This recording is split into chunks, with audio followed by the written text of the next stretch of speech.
has the skincare brand done lifetime in revenue, if you know a ballpark? That's a good question. So like lifetime revenue since 2015, we've probably done about 15 million. It's small. We reached at our peak about 2.5 million, and it's come down a little bit since then. But we're taking another run at actually releasing some more products over the next few months. That's exciting because that's really like the biggest growth lever. But the business has been in a slight decline, but we've raised prices and our profitability has remained like pretty much the same. So right now we're doing about 1.5 million like in just annualized revenue at this point. E-commerce is the greatest business opportunity of our generation. What's up, people? Welcome back to another episode of the Ecom Unlimited podcast. It's your boy Kaj here as always with my co-host Josh. What's going on, everybody? And today, before I introduce the guest, I wanted to remind you guys, I'm sure most of you guys who listen to this podcast already know, but me and Josh released a free brand direct course on YouTube. That will be linked in the description. I know I've interacted with a lot of you guys and you want to get into brand direct. So this is a great free resource for you to utilize to begin that process. So link is in the description, might be on the screen here somewhere if you're listening on YouTube, but go check out the free brand direct course that we put out. And our guest today, I'm very, very excited to have a conversation with Jon Kline. I met him through the Wholesale Network mastermind, and I've learned a ton from what he's doing in the Amazon space. He's got a wealth of knowledge, and I'm sure you guys are going to get a ton of game from this conversation. So Jon, thanks for making time and hopping on with us. Yeah, absolutely. Thanks, Kaj and Josh, for having me on. I'm super excited to be here. Awesome. All right. Well, just we always like to start out just by kind of getting someone's background, right? I'm sure most of our audience probably don't know who you are unless if maybe they've interacted with you on Twitter a little bit, but just how long you've been in the game, how did you find out about e-commerce and selling on Amazon, and just maybe the quick story that gets us up to where you are today. Yeah, so I started in the e-commerce world about 2010, actually working for my friend who had an affiliate marketing agency. Around 2015, I got into the Amazon space, but we actually did it first with our own brand, skincare brand called Neutralize, which I'm still operating. And, through that experience of operating my own brand, like obviously figuring out all the growth levers that you need to pull to like grow a brand in a pretty difficult category of skincare and acne treatment specifically. And then also like gaining the experience of working with agencies, service providers, like some good, some bad, trials and tribulations there. And then in about 2018 when we started consulting, really it was just born from demand, people asking me for help. I had gotten in the newspaper for my skincare brand and just some people reached out. And so it was really just a natural progression. We had one consulting gig that went really, really successful company in the baby space. And we were actually able to like 30x their revenue. I know that sounds insane in 18 months, and they sold to an aggregator. And we got a really small piece of that sale, which was cool. So that's when I was like, all right, this is like not a side hustle anymore. This needs to be like something that we take serious. And then over the years since then, we kind of like built out a team to be more like an agency instead of like a consultant, where I was just kind of like pointing people towards resources and stuff like that. So yeah, it's been just kind of like a progression, always learning. And, now we are servicing 13 different brands. Our team is now up to 12 people. We just brought on a couple more. And I could go through what the team structure looks like a little later. But yeah, it's just been a great journey and just, excited to, keep going and helping brands. That's awesome. So started 2010, you said, right? So you've been in the space for like 15 years. And after the affiliate marketing, the skincare brand, was that a private label launch? Like talk to me more about how that started. Yeah, so it's actually just like a serendipitous story. I'm partners with my dad. He was a dentist. We actually met this like world-renowned chemist who, just sort of like waltzed into his office, and he was working with a bunch of other local companies who had this special kind of like technology. It was actually called chlorous acid technology super germicidal. And so we were initially set off to make an oral mouth rinse, right? Because he was a dentist. And we're going through the process for almost a year. And then eventually, we found from an FDA consultant that like what we were doing was like a little too gray area. And they gave us the idea to pivot into skincare because it was like, outside of the body. So we actually have like a patented technology that we developed that's in our acne treatment kit that gets, applied to the skin. And when you apply it in sequence, it releases like this special active ingredient. And so we brought like our very special, ideas to the contract manufacturer. And so, the way it works, like we're more so OEM than private label, you would say, because we procure the bottles, the caps, the labels, the boxes. We send it to the manufacturer. They procure the ingredients that are unique to our products, and then we send a PO to the manufacturer and they fill. So it's a little more complicated, but like that's what's necessary if you want to have super custom things. I'm not saying that's necessarily the best way to go, but that's like the way that we did it. Very, very interesting. And quickly, just for the listener, like, so a lot of people who are listening to this podcast are probably more like online arbitrage, wholesale kind of focused. What's the difference between OEM, private label? OEM is, I would define it as when you're involved in the manufacturing process, like the way that we are, right? And private label is more so when you're grabbing something that's stock off the shelf, existing off the shelf, right?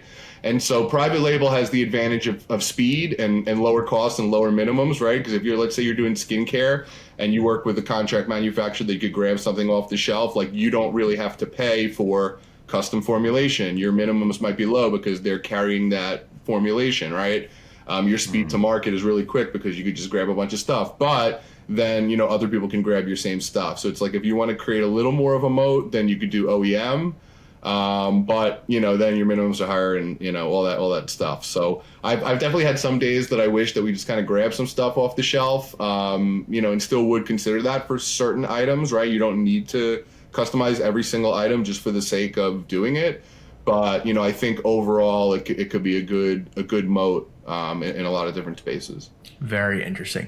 Now, if you're comfortable talking about numbers, how much has the skincare brand done lifetime in revenue, if you know a ballpark? That's a good question. So like lifetime revenue since 2015, we've probably done about 15 million. It's small. We reached at our peak about 2.5 million, and it's come down a little bit since then. We were dealing with, my partner, my father got sick during that time with cancer, unfortunately, and our formulator also a couple of years later. So we just got like kind of hit with the deck. Everybody's good now, thank God, both of them. And we're taking another run at actually releasing some more products over the next few months. That's exciting because that's really like the biggest growth lever. But the business has been in a slight decline, but we've raised prices. And our profitability has remained like pretty much the same. So right now we're doing about $1.5 million like in just annualized revenue at this point. Okay, that's solid. That's solid. And so, well, I got a lot of questions, Josh. I think you may have had one as well. Yeah, I know you were kind of hinting at that you worked with agencies before, and I wasn't sure kind of with your kind of private label brand here, like what that was like. Yeah, so like when I, like when the product was ready to go, we actually tried a number of different things to bring the product to market. We were actually working with another entity on like a big licensing deal. They were like a Telemundo outfit. We had another, direct response company, $100 million company that we were going to license to. All those things failed. I tried, doing direct to consumer on Ecommerce back in, this was 2015, like Google ads and stuff like that. That also failed because we didn't have the LTV. And then lo and behold, found Amazon. And then I was like, advised by a friend, give it a shot. We hooked up with an agency out of California, CPC Strategy. They were like one of the first in the Amazon space doing like Amazon ads. Like nobody was even like offering it. And so they were like really instrumental in helping us along. And then, we found community, which was like the biggest thing, right? So those were like the unlocks. And it it actually was, I think, a huge unlock, like at the end of the day, working with the agency, because they brought like just a lot of knowledge, a lot of resources, and really helped us like understand the game. Long term, I think the alignment with the agency and with other agencies wasn't really there. And I think you guys probably have experienced some of that being in the space, like where agencies charge a percentage of ad spend, usually, or at best like a percentage of revenue, and like they might be more interested in billing, right, and minimizing their hours relative, instead of like getting good results. So like I think long term it didn't work out well, but like short term, I'm really happy that we did, in order to kind of shorten our learning curve and like get us going. You know what I mean?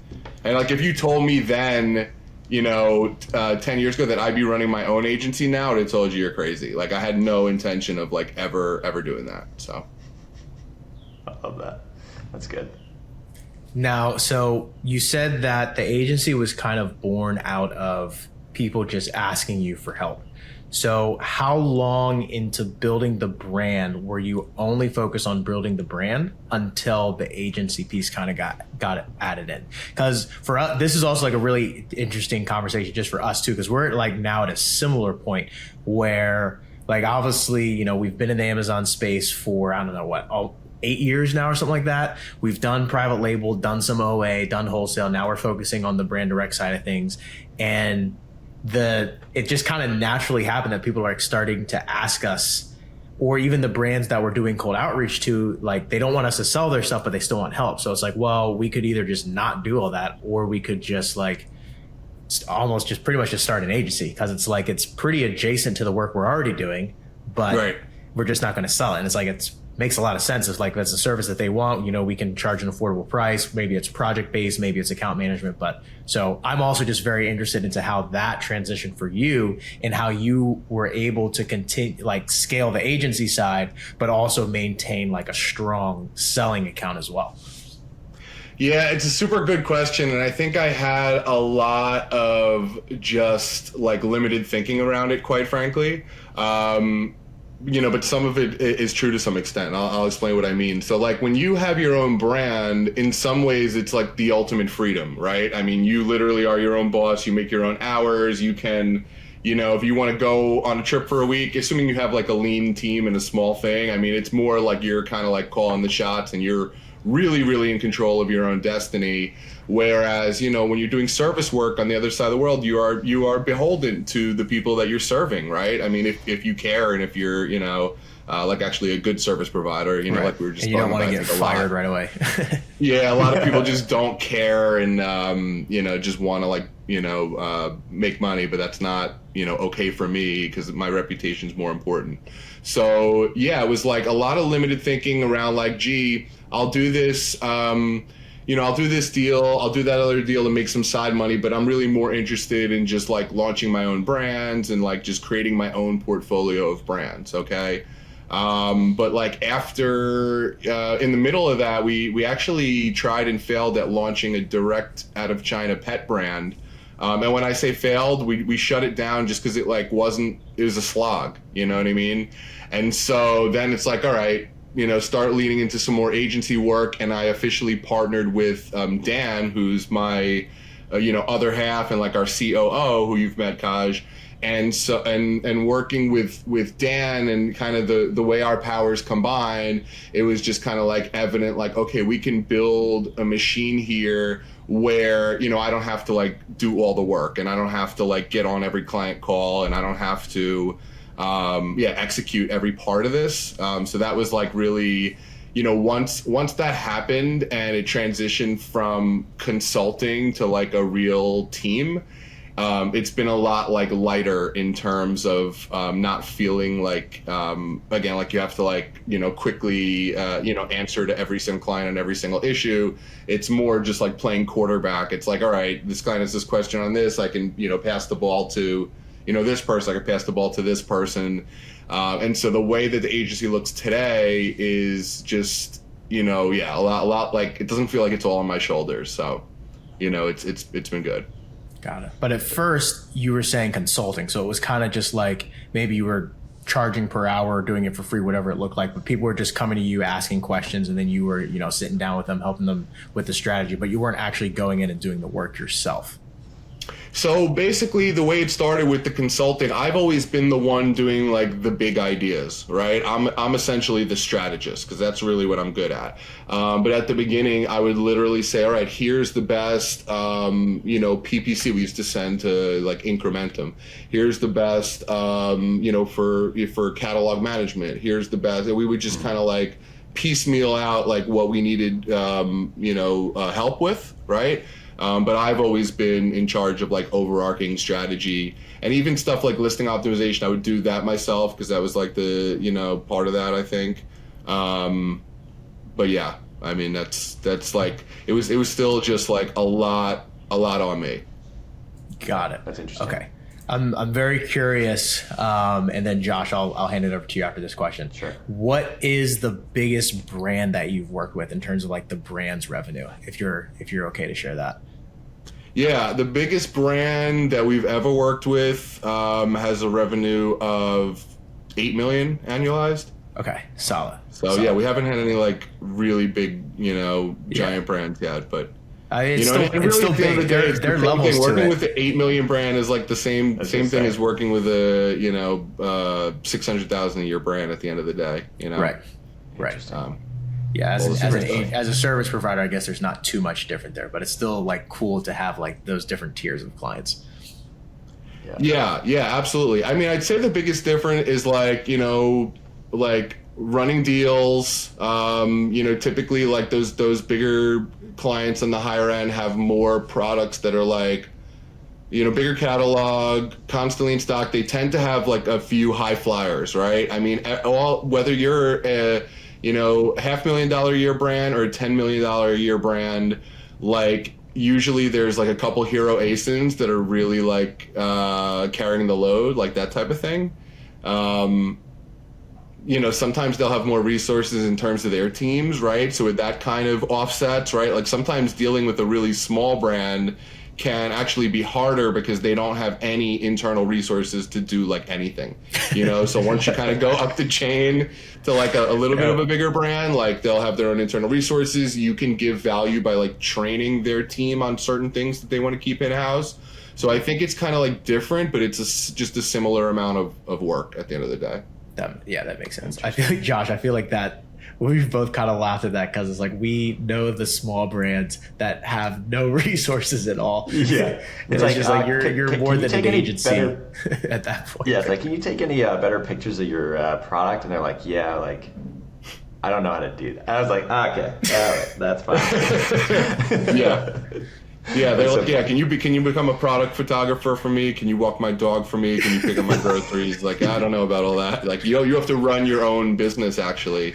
So that's actually a big part. I like what that leads me to is maybe we could jam on this, like qualifications for working with a brand, right? Because I think a lot of people would be eager to do this and excited, and they just want to say yes to like everybody, but you like really shouldn't. So you guys want to jam on that topic for a little bit? Yeah, kind of talk us through some of those ideas that you're thinking about. Yeah, so I would say like things like the person needs to be receptive to your ideas and like easy to work with, right? Like some people might say they want to work with you, but just like challenge you or just like not execute your ideas, right? Two, being able to execute your ideas, right? Having the financial commitment to this channel, right? If they're basically saying like, I want you to magically grow this, but I'm not willing to invest anything into my own brand to achieve this, and I want you to wave your wand, it's like, well, it's not going to work. Like another one, so if there's a brand that's not yet on Amazon, I would definitely gauge like if they've had success in another channel like retail or e-commerce. It's nice even if they're on Amazon to have a second channel. I would say that that's definitely a plus. What else? Like margins, like if they have like super tight small margins, like you can't really take all your tricks out of your bag because they, even like from a PPC point of view, the, what you could roll out is pretty limited in terms of different things because their margins just like don't support it, right? Ability to stay in stock, right? So if you're working with a brand and they're just going to like continue stocking out because they're like irresponsible about it, then, you know, all your work is going to go to hell like every single time that happens, right? Brands that aren't willing to take product photography. No, I'm just kidding. No, but that would be one, I guess, right? Like that's table stakes. Like you need to have high quality product photography if you want to sell online. So it just needs to be someone who's like committed to the channel and understands that like it's their job to like grow their brand and, you know, grow their product line. Like another one would be to expect that you like literally come up with the new products to launch. Like, I mean, that's like, if you want me to come up with your new products, I'm just going to do that for myself. You know what I mean? Like, you know, at a certain point, right? Yeah. So like, I like to partner with brands that like they've created something that I couldn't create myself in 6 months, right?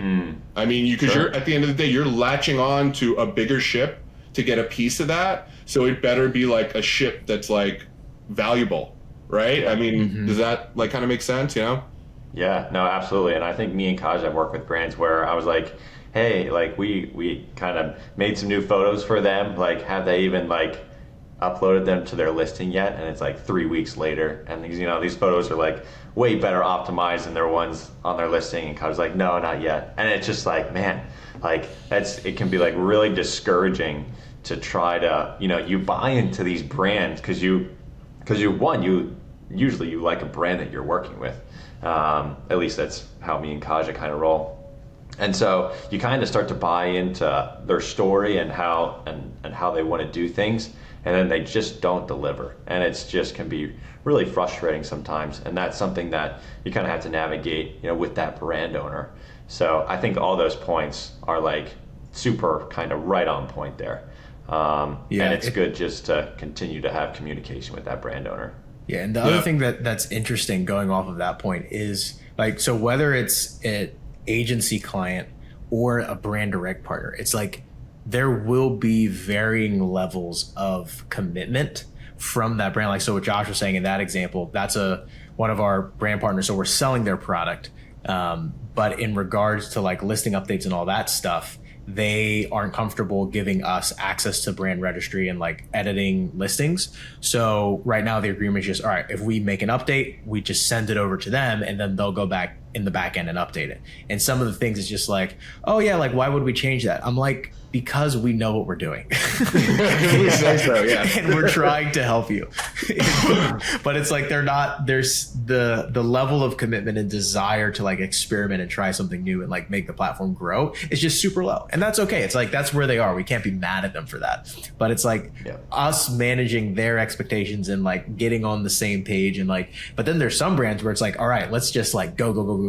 And then those are the ones where you get really excited and it's like, all right, if you guys say so, like I trust you, let's implement, try it, down to experiment, down to spend money, like let's grow this thing. But yeah, I'm assuming, because so most of our partners are with, you know, wholesale brand partnership, but even like on the agency side, I'm assuming you're seeing the same kind of thing.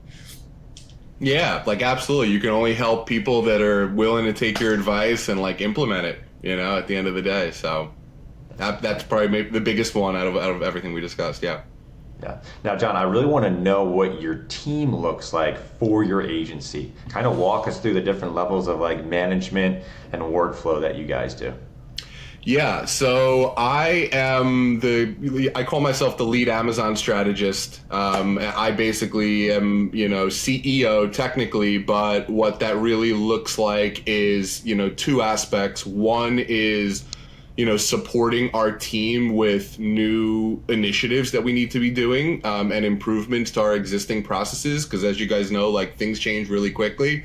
So like my ear is always to the street, like, you know, oh, there's a new title guideline.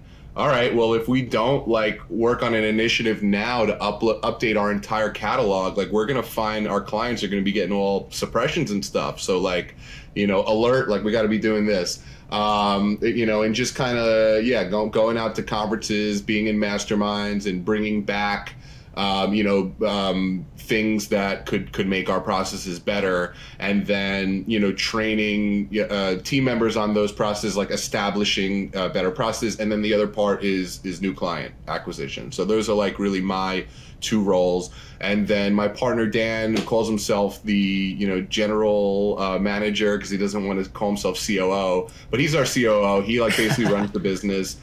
He like is on every single internal team call and every single client call. I love coming to client calls because I love to like just give actionable strategy whenever possible in real time. So I'd say I join like 80% of the client calls. And obviously as we get bigger, like that number is going to have to like go down. But Dan's on 100%. And so Dan does basically weekly department meetings, and then we have weekly or bi-weekly client calls. When we start off with someone for full brand management, we like to do weekly because there's a lot of moving parts. And so for the first several months, you want that communication, by the way. What I've learned is like, if you have a client who is like, oh, no, we don't need to do calls anymore, like we're good, like it's only a matter of time until that relationship's going to dwindle. Like you actually want that communication, especially at the beginning, because you want to remove like the buyer's remorse. They just invested in you. The last thing you want to do is go silent. You want to be like in their face. So like do weekly at the beginning, bi-weekly once they're super comfortable. In terms of the rest of the team structure, so it's myself, Dan, we both directly interface with all the team members. We have our catalog management department, which is our biggest department. That is 2.5 people. That is just for affecting changes on Amazon and dealing with account health issues, right? Oh, wow. Then we have a dedicated listing optimization person who's just doing listing optimization across everything. When she has extra time, she can double as account management because she has experience in that area. We have a full-time one PPC person right now. We're working on getting a second probably pretty soon. I was going to say, wow. We also have a logistics operations person who will pretty much help clients with forecasting, help with shipment creation, answer any questions about AWD, like whatever, things like that. She also does reimbursements and FBA fee management, so she's kind of like internal Amazon operations. Then we have our brand experience manager, and a full-time graphic designer, and then a half graphic designer, which is a service that we No Limit Creative that I mentioned that we use. That pod does all the design work, the main images, the A+, just all like the creative work. Am I missing? Wow. And then we just brought on a project manager. Because Dan was really the project manager, and he was the one having to like follow up and making sure everything that I say that and he says actually happens. Right? So we just got the project manager and a couple sales guys that we're trying out. Yeah. Super cool. Wow. That seems like such a great staffing, and like I love how you just kind of broke everything down so good. I mean, you gotta hire another PPC guy. I can't believe you only have one PPC guy for all 13 brands you were working with or something like that. Well, we use Scale Insights. So a lot of it's automated with Scale Insights, but he's kind of coming to his, he's coming to the end. But a couple of those brands are like pretty small. I mean, if that was 13, it's all relative to catalog size. Right. I think there's like 2 or 3 brands out of there that's really like the bulk of his work. So it is all relative, but yeah, it's definitely, I think Incrementum used to do 20-to-1 with Perpetua based on an ex-employee I talked to from there. So I think like 15 is like our upper limit, but yeah, I think with software, it's, and then depending on the client size, it's not ridiculous. Gotcha. Right. Yeah, absolutely. Yeah. Now, do you guys just go on Amazon or help with Amazon, or do you help with like other stuff besides just on Amazon? Yeah, so we're trying to be all Amazon. My partner Dan had a Facebook and Google agency prior to us merging, so he still has some legacy clients, and he still gets referrals because he did good work for everybody. So like we can't like we're trying to lean away from Google and Facebook, but we still get referrals here and there, and we take them. But it's our bread and butter, and the whole team is built around Amazon. Okay, so. Very nice. Now, and then these are all.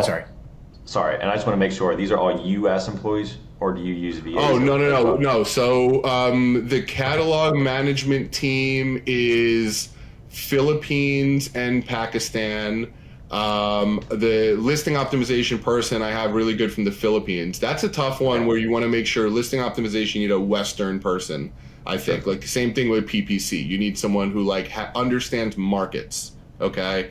So, you know, I'm super like, strongly opinioned about like, certain areas you want to avoid hiring for those type of roles. And then, logistics operation, also Philippines, that whole brand experience and graphic designer Philippines. So we're like mostly Philippines, a little bit of Pakistan. We just got somebody out of Serbia, which is interesting. Wow. And then Dan and I are the only people who are here. Gotcha. And our PPC is Colombia. Oh, okay. Yeah, so Wow. Dan's bilingual, and he wanted, to grab someone in our time zone. So, like, we don't know. We're trying a bunch of things, seeing what works. And, the only thing, like I said, that I've experienced, like, that hasn't worked too well was, like, hiring a listing optimization person out of, like, the Middle East or India. I think that you're going to, not do as well in some of those areas, but in terms of market understanding and just kind of like Western culture. Right. That's really good insight. Big cultural difference. The quick question I had on the team side of things, do you have a separate team for your brand, or do you just have the agency treat your skincare brand as a client? Yeah, good question. So like the two of the people on that team, the logistics person and the brand specialist, came from my team from the skincare brand, right? So I just kind of like gave them two jobs, quite frankly. Like I think the reality is a lot of these people, when they get really good, the top tier one, they all like double dip, okay? And the top tier ones, I think, can double dip, and it's like, it's not okay, but they, if they're a beast and they do it anyway, like they're going to do it anyway, right? So I had this bright idea, which I still don't know if it's a good idea. In fact, like, it might still cause problems for Dan, but like, I just gave them a second job. Like, I'm just like, all right, I know you're going to eventually get a second job. So your second job is going to be working at my agency. How does that sound? And like one of them over time, like I've kind of like reduced what I pay them through the skincare brand and brought them a little more towards the agency side. So I'd say that most of their work is on the agency side now. But yeah, like that whole machine services our brands, which is like a big part of the whole like thesis as well. So that's yeah. so nice. That's Got nice. it. Okay. Yeah, that makes a lot of sense. I just had another question about the team, and I was about to say it, and then it just went shoop. Poof. When it comes back, we'll figure it out. Okay, I remember what it was. So in regards to the Google and Facebook side of things, so obviously, and maybe we can, unless if Josh, you had another question on the team, maybe we can start to jam on like the growth levers on different platforms. Why are you not trying to like incorporate more of like Meta ads and Google ads as a service for some of these brands and building it into your offering versus just like, okay, we're not going to do those and we're just going to be like all in on Amazon? It's a good question. We just really want to be known for something, and we really want to be just world class at something, I think after all this time, like I still have a lot of concerns about the just delivering a world-class product, right? I mean, this is people's lives and livelihoods with, their Amazon brand or, manufacturer. It's like, if we're too kind of scattered in too many different directions, like we're not going to be good at anything, so to speak, So I think that's like the number one thing. And just like the opportunity, quite frankly, it's like Google and Facebook agencies are a dime a dozen. I mean, they've been around for longer than Amazon agencies, I would say, right? Amazon agencies are something that, like I said, in 2015, CPC strategy was the very first doing even ads, let alone full brand management. I think full brand management became a thing like 2018, 2019 maybe, but that's only like seven-ish years ago, so right? Like crazy to Facebook think about. agencies and Google has been like 20 years, I've never thought about that.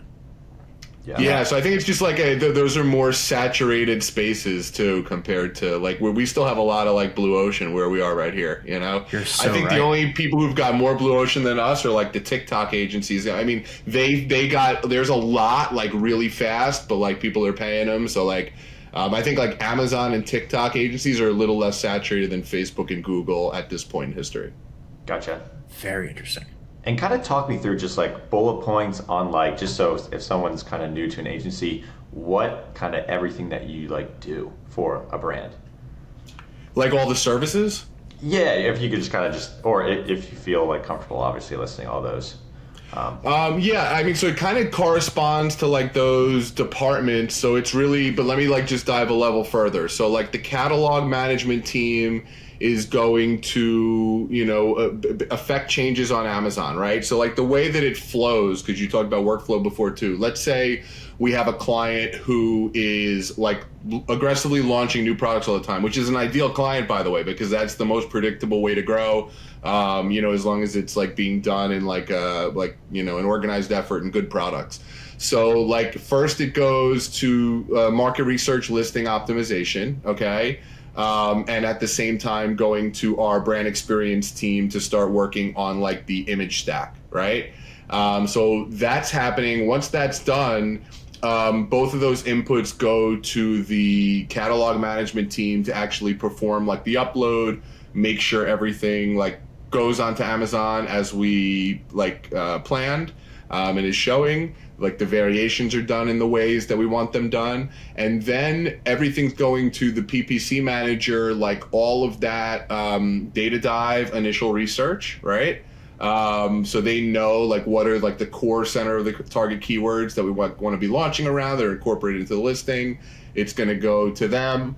Logistics operations, you know, will advise on like inventory levels, whatever. During a launch, you want to obviously be a little conservative and not send a crazy amount. But they'll be like advising on like daily sales, all that stuff.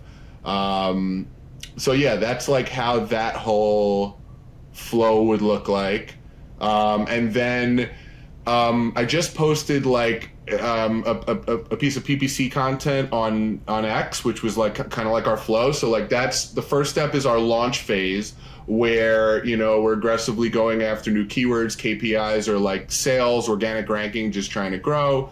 Then we have our trimming stage, trying to bring it down, like just within the target tacos range of like 6 to 12%.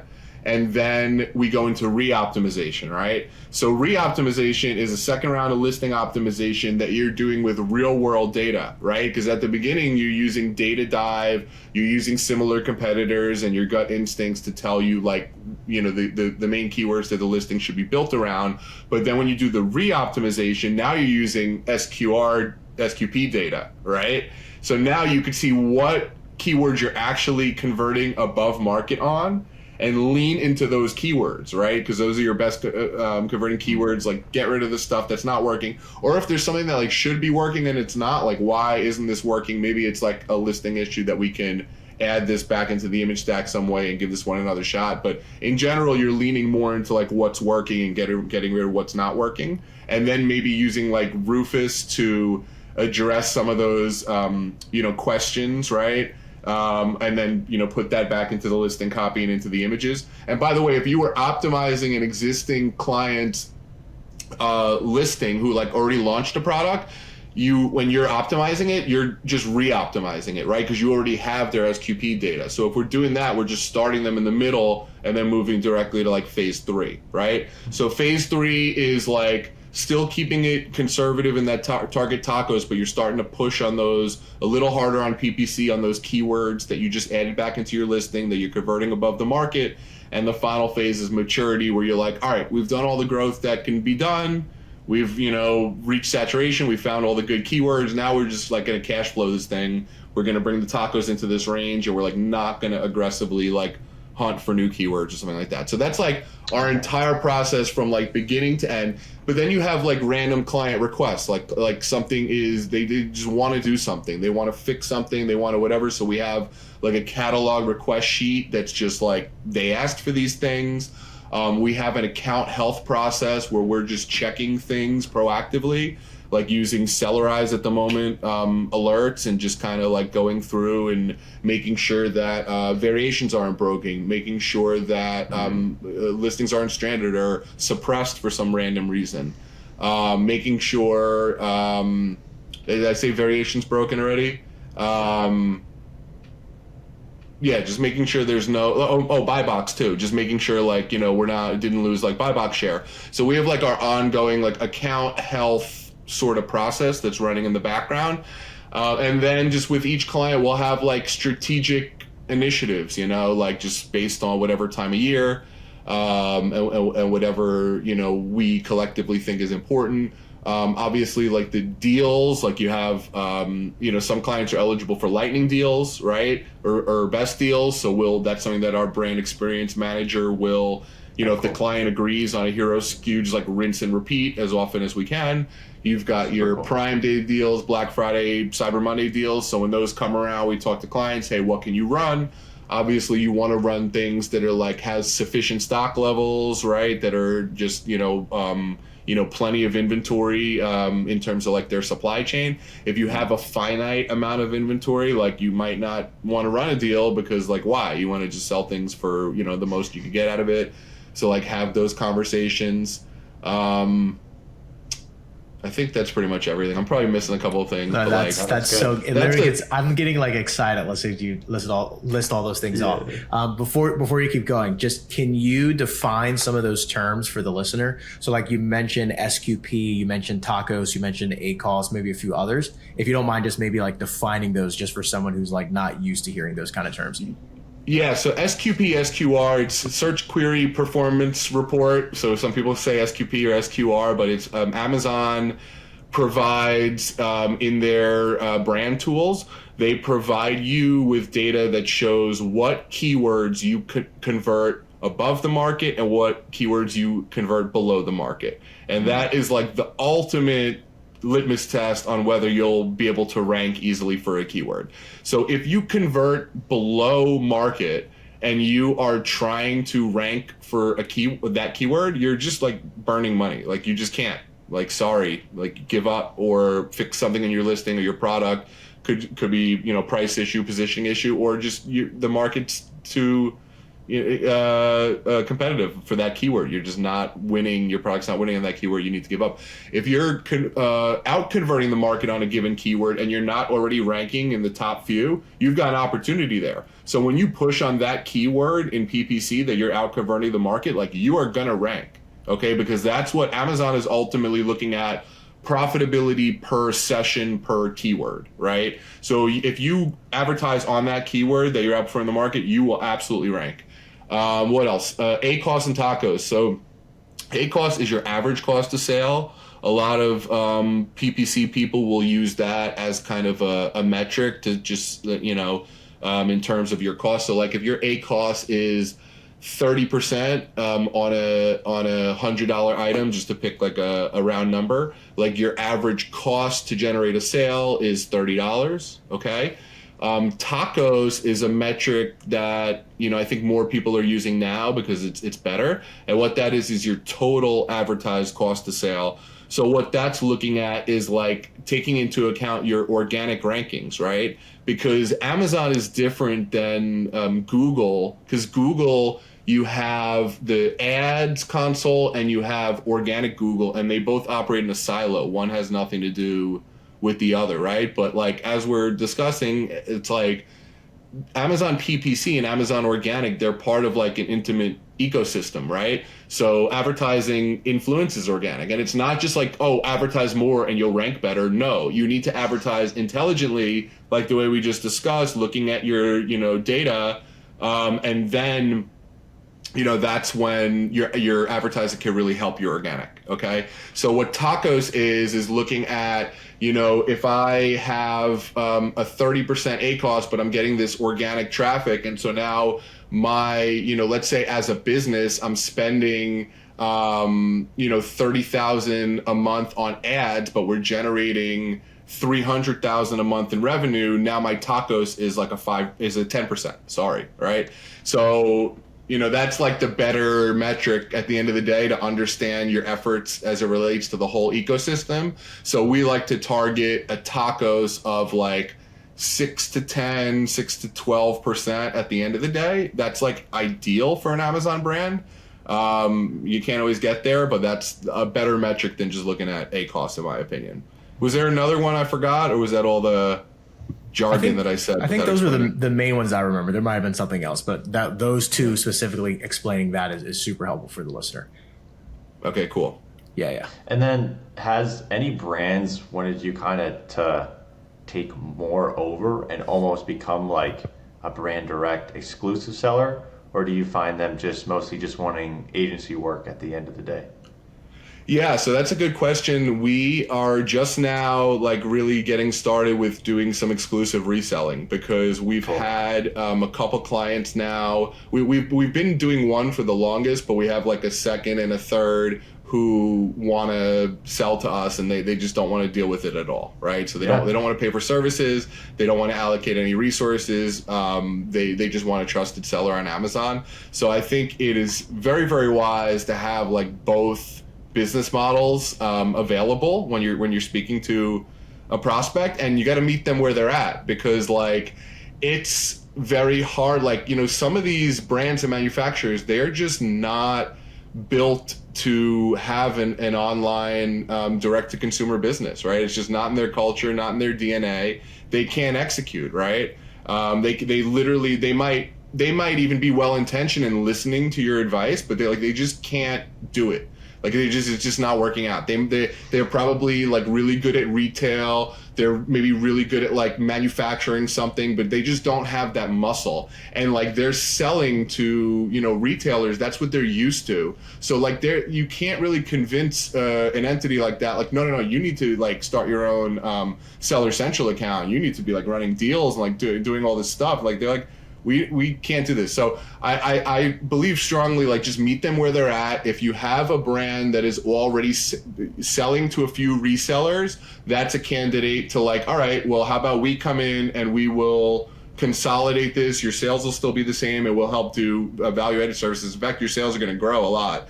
Or if they're already, you know, have their own Seller Central account and they're selling direct, meet them where they're at, offer them agency services. You can mention the other way just in case they're ever interested, but 100% of the time I've like just met people where they're at, and you know that's where they want to stay. They usually don't want to go the other way. Sure. Nice. You know, or the other thing is like they could be selling to Amazon 1P, right? So that's the other thing, and then you know, they would probably still be more of a candidate of selling to you as like an exclusive reseller, because that's like kind of what they're used to. Yeah. Especially the smaller ones too, just because Amazon 1P is dropping people. Yeah, absolutely. That's like a big opportunity for sure. Oh yeah. Yeah. Kaj, any more questions? No more questions. But I mean, man, we're definitely gonna have you back on. I mean, literally just listening to this, like you're getting me fired up, you know. And I mean, obviously, you know, we've had conversations in the mastermind or whatnot. You share some SOPs, I've shared some SOPs, and yeah, I'm just, you know, grateful that we met, that you're willing to come on, and yeah, definitely for the people listening to, I'm also gonna link that PPC post that you made. So I'll put that in the description as well, because I know there are going to be a lot of people that are very interested in that, because we have a lot of people, you know, who like have been doing a lot of work over the last few months, the last year, to like get that first brand direct exclusive account. And now they're like, oh shoot, what do I do? So it's like, okay, now it's like, all right, how do I set up a PPC campaign? How do I actually optimize listings? So like these conversations are like super, super helpful for where a lot of our listeners are at. So I'm very excited that we were able to get you on. Yeah. Nice. Yeah. Thank you guys so much for having me on. This is like one of my first podcasts ever. So I'm glad that I like figured out how to like plug in a mic and be here. And just like my adrenaline's been pumping the whole time. So I'm glad that I wasn't too loud. And I'm glad that you guys think it went well. So thank you guys for having me on. And yeah, would be excited to come on again anytime. Awesome. Jon, where, if someone, you know, forgets that all your links are in the description, where can people go find you on the internet? So if you want to chat with me, just, you know, go to our website, book an intro call. We work with brands and manufacturers, but also if you are an exclusive reseller and you've got like a few, like, you know, big enough deals, we can potentially support you on the back end. Again, it's just really, you need to have those margins for us to be able to deliver enough value. You know, I think if you are non-exclusive reseller or of super small margins, you might just be better off getting a freelancer and keeping it super lean. But yeah, I'm like, as you can see, I'm very chatty. I'm happy to like help anybody and everybody. Even if we're not a good fit, I will just take time to point you in the right direction. So yeah, if you just go on our website, onlinebrandgrowth.com, and you book an intro call, that'll be with me and or my partner Dan. If you're a brand or manufacturer or exclusive reseller and we feel like we may have a good fit, the next thing that we offer is like a free audit. So we get plugged into your account as a user, come back with like an opportunity analysis, how we think we can help, and then come with a proposal. But yeah, just holler at me, or if you want to just DM me, that's fine too. Awesome. Well, guys, thanks for listening. If you're listening on YouTube, like and subscribe. And if you're on Spotify, follow the podcast so you can stay updated on all of our new content. And if you got value from this episode, leave a comment and tell us. All right, kind of screwed up. I'm sorry. The outro. That's so He literally funny. left me on red there. It almost seemed That's like. so funny. So wait, John, all right, this makes it a funnier outro too. We just I rewrote the outro script, and apparently I left a sentence in the middle. Just right in the middle. Anyway, we will see you on the next one. Peace. Thanks. Thank you guys.